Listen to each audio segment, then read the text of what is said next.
Dorothy Jones, and I get to share one of my favorite stories with you today. It's called Horton Hears a Who, and it's kind of in two parts. So we're going to pause after part one, and then we'll resume, and I will close the book and reopen it so that you know where part two starts. And while you listen to the story, I want you to think in terms of Horton, who is our elephant friend here, how Horton is a helper in our story.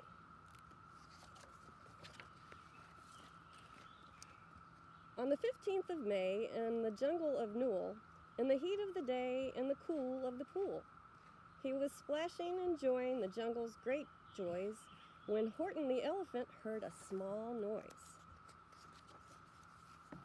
So Horton stopped splashing. He looked toward the sound. That's funny, thought Horton. There's no one around. Then he heard it again, just a very faint yelp, as if some tiny person were calling for help. I'll help you, said Horton, but who are you where? He looked and he looked, he could see nothing there, but a small speck of dust blowing past through the air. I say, murmured Horton, I've never heard tell of a small speck of dust able to yell. So you know what I think? Why, I think that there must be someone on top of that small speck of dust. Some sort of creature, very small size, too small to be seen by an elephant's eyes. Some poor little person who's shaking with fear that he'll blow in the pool. He has no way to steer. I'll just have to save him, because after all, a person is a person no matter how small. So gently and using the greatest of care, the elephant stretched his great trunk through the air, and he lifted the dust speck and carried it over and placed it down safe on a very soft clover. Humph, humphed a voice. 'Twas a sour kangaroo, and the young kangaroo in her pouch said, humph too. Why, that speck is as small as the head of a pin. A person on that? Why, there never has been. Believe me, said Horton, I tell you sincerely, my ears are quite keen, and I heard him quite clearly. I know there's a person down there, and what's more, quite likely, there's 2, even 3, even 4. Quite likely a family, for all that we know, a family with children just starting to grow.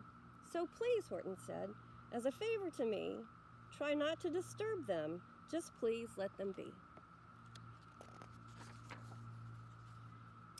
I think you're a fool, laughed the sour kangaroo, and the young kangaroo in her pouch said, me too. You're the biggest blame fool in the jungle of Newell, and the kangaroos plunged in the pool that was cool. What terrible splashing, the elephant frowned. I can't let my very small persons get drowned. I've got to protect them. I'm bigger than they. So he picked up the clover and hustled away.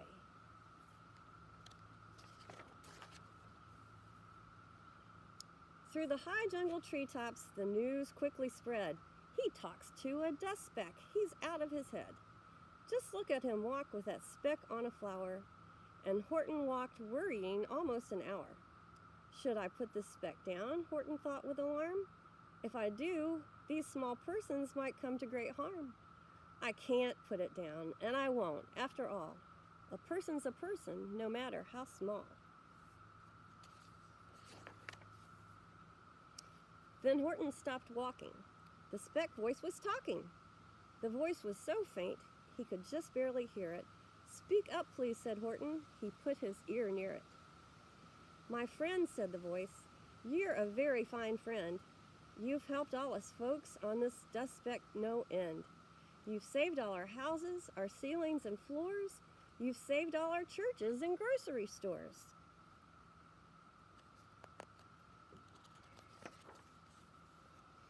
You mean, Horton gasped, you have buildings down there, too?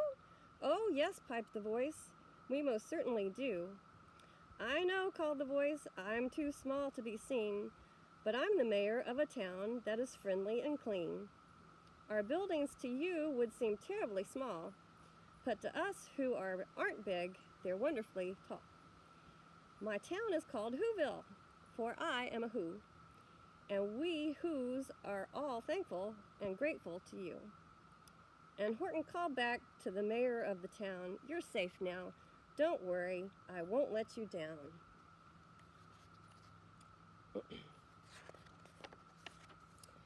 But just as he spoke to the mayor of the speck, 3 big jungle monkeys climbed up Horton's neck.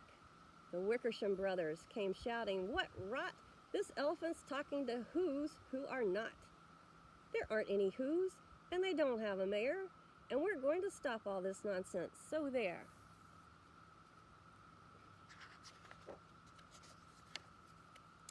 They snatched Horton's clover, they carried it off to a black-bottomed eagle named Vlad Vladikoff, a mighty strong eagle of very swift wing, and they said, "Will you kindly get rid of this thing?" And before the poor elephant even could speak, that eagle flew off with the flower in his beak.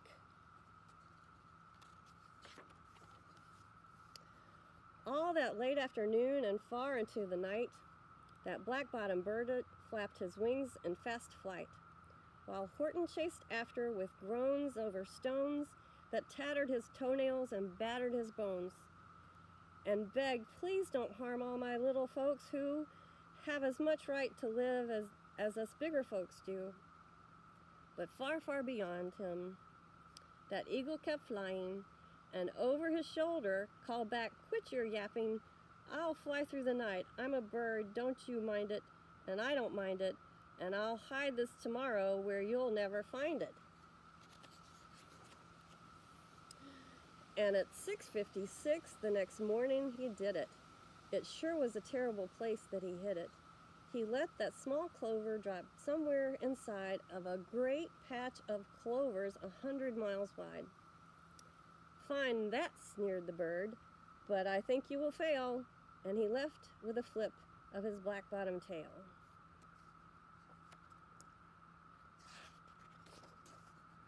"I'll find it," cried Horton.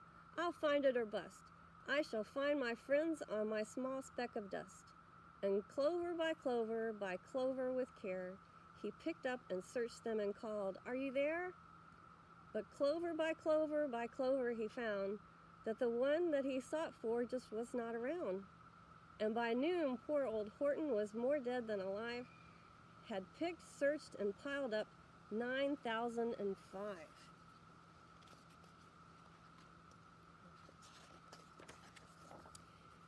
Then on through the afternoon, hour after hour, till he found them at last on the 3,000,000th flower. "My friends," cried the elephant, "tell me, do tell, are you safe? Are you sound? Are you whole? Are you well?" From down on the speck came the voice of the mayor. "We really had trouble, much more than our share. When that black-bottomed birdie let go and we dropped, we landed so hard that our clocks had all stopped. Our teapots are broken, our rocking chairs smashed, and our bicycle tires all blew up when we crashed. So Horton, please," pleaded that voice of the mayor's, "will you stick by us Whos while we're making repairs?" "Of course," Horton answered, "of course I will stick. I'll stick by you small folks through thin and through thick." Okay, so we're gonna just pause here. This is part 1 that's done. And if you're gonna stop and come back, you can look for this part in the video and come back and you'll be ready for part 2. "Humph," called a voice. "Humph. Almost 2 days you've run wild and insisted on charting with persons who've never existed. Such carrying on in our peaceable jungle. We've had quite enough of your bellowing bungle. And I'm here to state," snapped the big kangaroo, "that your silly nonsensical game is all through." And the young kangaroo in her pouch said, "Me too."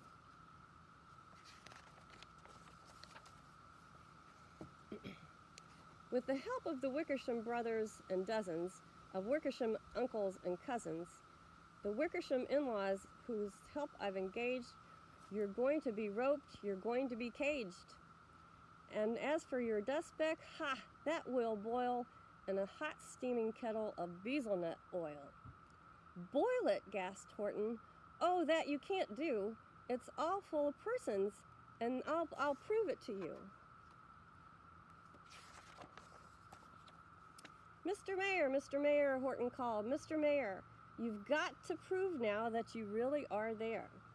So call a big meeting, get everyone out, make every who holler and every who shout. Make every who scream. If you don't, every who is going to end up in bezelnut stew.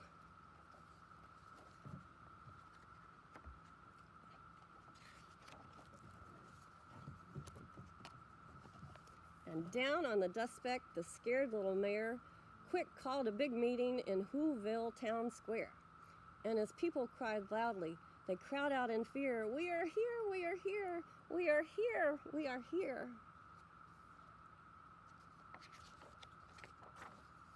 The elephant smiled. That was clear as a bell. You kangaroos surely heard that very well. All I heard, snapped the big kangaroo, was the breeze and the faint sound of wind through the far distant trees. I heard no small voices, and you didn't either. And the young kangaroo in her pouch said, "Me neither." Grab him, they shouted, and cage him, the big dope. Lasso his stomach with 10 miles of rope. Tie the knots tight so he'll never shake loose. Then dump that dumb speck in the bezelnut juice. Horton fought back with great vim and vigor and vim, but the Wickersham gang was too many for him. They beat him, they mauled him, they started to haul him into his cage, but he managed to call to the mayor, "Don't give up! I believe in you all. A person's a person, no matter how small.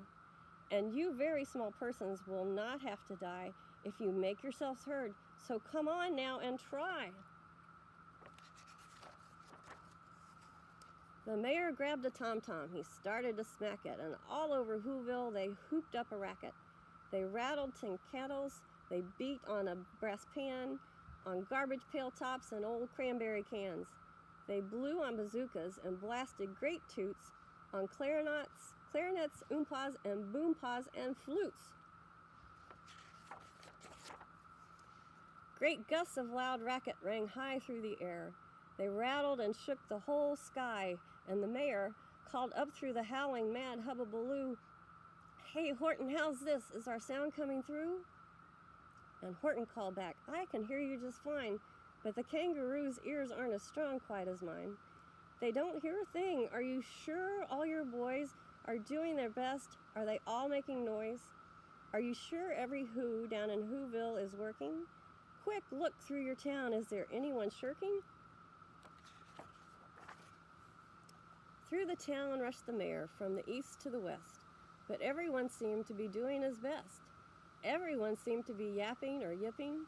Everyone seemed to be beeping or bipping. But it wasn't enough, all this ruckus and roar. He had to find someone to help him make more. He raced through each building. He searched floor to floor. And just as he felt he was getting nowhere and almost about to give up in despair, he suddenly burst through a door, and that mayor discovered one shirker quite hidden away in the Fairfax Apartments, apartment 12J. A very small shirker named Jojo was standing and bouncing a yo-yo. Not making a sound, not a yip, not a chirp. And the mayor rushed inside and he grabbed the young twerp.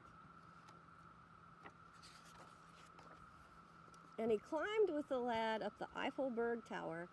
"This," cried the mayor, "is your town's darkest hour. The time for all who have blood that is red to come to the aid of their country," he said. "We've got to make noises in greater amounts, so open your mouth, lad, for every voice counts." Thus he spoke as he climbed.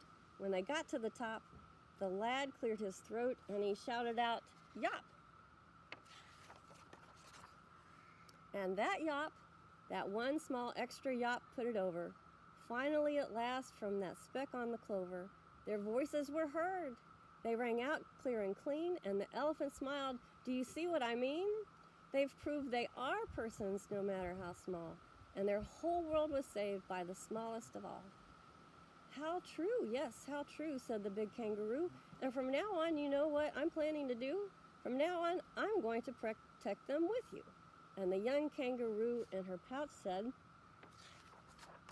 me too. From sun in the summer, from rain when it's fallish, I'm going to protect them no matter how smallish.